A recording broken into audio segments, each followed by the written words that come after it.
Assalamualaikum warahmatullahi wabarakatuh. Saya Faryadi Muslianto. Saya akan menjelaskan SLQ atau Perhitungan Sektor Unggulan dan Non-Unggulan Provinsi Riau. Provinsi Riau sendiri memiliki 12 kabupaten. Dari ke-12 kabupaten atau kota tersebut, kabupaten-kabupaten di Provinsi Riau memiliki sektor unggulan atau non-unggulannya masing-masing. Sektor unggulan tersebut dapat kita ketahui atau dapat kita hitung menggunakan rumus SLQ. Dengan perhitungan nilai sektor I pada daerah analisis dibagi dengan total PDRB dari daerah analisis dengan pembanding nilai sektor I pada wilayah provinsi dan total PDRB pada wilayah provinsi. Dari hasil perhitungan tersebut, apabila SLQ kurang dari 1, maka daerah tersebut dikatakan non unggul pada sektor tersebut, dan apabila SLQ-nya melebihi dari 1, maka daerah tersebut dapat dikatakan unggul dalam produksi di sektor tersebut. Dari perhitungan yang sudah saya lakukan di Provinsi Riau, dapat disimpulkan bahwa pada 12 kabupaten di Provinsi Riau, bahwa Provinsi Riau lebih unggul dalam bidang pemberdayaan manusia dibandingkan dengan pemberdayaan sumber daya alam. Karena sumber daya alam yang dimiliki di Provinsi Riau itu tidak memadai untuk mencukupi kebutuhan provinsinya sendiri, sehingga banyak dari kabupaten atau kota di Provinsi Riau harus mengambil sumber daya dari daerah lain. Sekian dari saya, Faryadi Muslianto. Terima kasih. Assalamualaikum. Assalamualaikum warahmatullahi wabarakatuh. Saya Ari Ahmad Julindo. Di sini saya akan mempresentasikan analisis data dari DLQ pada Provinsi Riau. Dynamic Location Quotient atau DLQ adalah modifikasi dari SLQ dengan mengakomodasikan faktor laju pertumbuhan nilai tambah bruto dari suatu ekonomi dari waktu ke waktu. Rumus DLQ yaitu 1 plus GIJ dibagi 1 plus GI dibagi 1 plus GI dibagi 1 plus G, di mana GIJ yaitu laju pertumbuhan sektor I di Kabupaten J dalam Provinsi X, GI rata-rata laju pertumbuhan dari sektor di Kabupaten J, GI laju pertumbuhan dari semua sektor Provinsi X, serta G rata-rata pertumbuhan dari semua sektor di Provinsi X. Kemungkinan DLQ yang diperoleh yaitu pertama, DLQ lebih dari 1, yaitu sektor tersebut mempunyai potensi perkembangan lebih cepat dibandingkan daerah lain. Yang kedua, DLQ kurang dari 1, yaitu sektor itu mempunyai potensi perkembangan lebih lambat dibanding daerah kabupaten yang berada di provinsi lain. Serta DLQ sama dengan 1, yaitu sektor tersebut mempunyai potensi perkembangan sama dibanding dengan daerah lain. Kesimpulan dari perhitungan DLQ yang saya lakukan pada kota dan kabupaten Provinsi Riau, sektor yang memiliki potensi untuk berkembang adalah informasi dan komunikasi. Sementara itu, sektor yang tidak memiliki potensi untuk berkembang adalah sektor pertambangan dan penggalian. Karena dari perhitungan SLQ sebelumnya, Provinsi Riau tidak memiliki sumber daya alam yang bisa digunakan untuk mengembangkan provinsinya. Saya Ari Ahmad Julindo, terima kasih.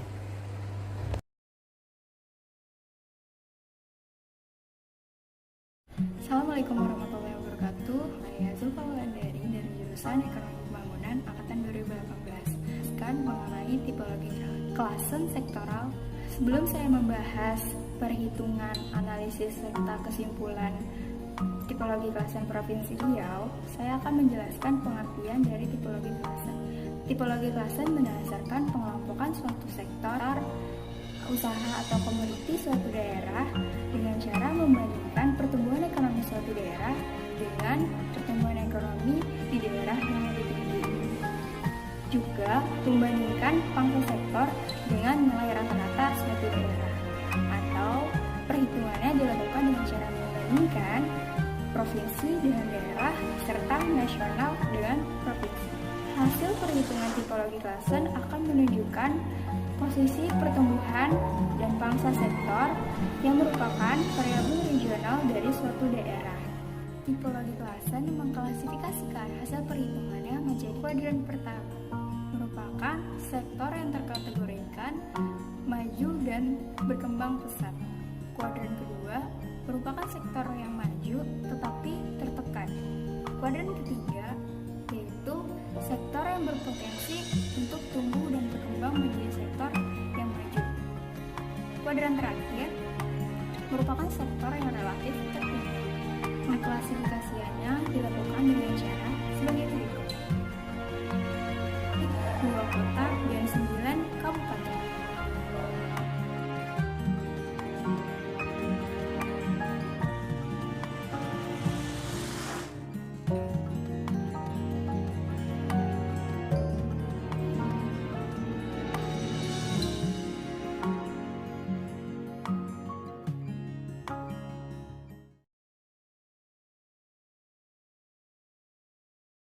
Halo, perkenalkan nama saya Andi Jonathan. Saya anggota kelompok yang menganalisis Provinsi Riau. Pada hari ini saya ingin mempresentasikan hasil analisis saya mengenai ketimpangan di Provinsi Riau menggunakan indeks Williamson. Sebelumnya saya ingin menjelaskan apa itu indeks Williamson. Indeks Williamson merupakan indikator ekonomi makro yang telah dikenal secara luas untuk mengukur ketimpangan pendapatan atau mengetahui seberapa besar kesenjangan antar wilayah atau daerah. Dasar perhitungan indikator ini adalah dengan menggunakan PDRB per kapita yang dibagi dengan jumlah penduduk per daerah di satu periode. Sesuai dengan apa yang sudah saya analisis kemarin, berdasarkan analisis tersebut dan perhitungan yang mendetail, menandakan ketimpangan di Provinsi Riau semakin rendah dan kesejahteraan penduduk semakin tumbuh. Ini kita bisa lihat dari angka-angka. Di tahun awal yang saya ambil ada tahun 2010, tingkat ketimpangan sebesar 0,55 dan di akhir periode 2018 menjadi 0,35. Acuan dari indeks ini adalah semakin mendekati 0 artinya ketimpangan semakin rendah dan mendekati 1 ketimpangan semakin tinggi. Terima kasih. Wassalamualaikum warahmatullahi wabarakatuh.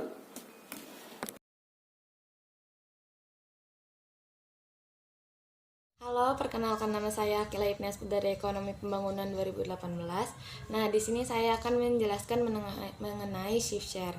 Nah, shift share di sini berfungsi sebagai cara kita untuk mengetahui perkembangan suatu daerah yang lebih kecil ke daerah yang lebih besar, seperti kabupaten atau kota ke provinsi dan provinsi ke nasional. Nah, dari hasil analisis shift share ini, kita dapat mengetahui bagaimana perkembangan potensi-potensi yang ada di sektor di suatu wilayah tersebut dan bagaimana laju perekonomian di wilayah tersebut. Nah, untuk mengetahui bagaimana cara kerja dari analisis shift share ini, kelompok kami menggunakan data PDRB Riau dan PDRB kabupaten atau kota yang ada di Riau untuk mengetahui dan membandingkan bagaimana perkembangan potensi sektor-sektor yang ada serta laju perekonomian di wilayah tersebut. Dan berikut adalah data-data dari hasil analisis kelompok kami.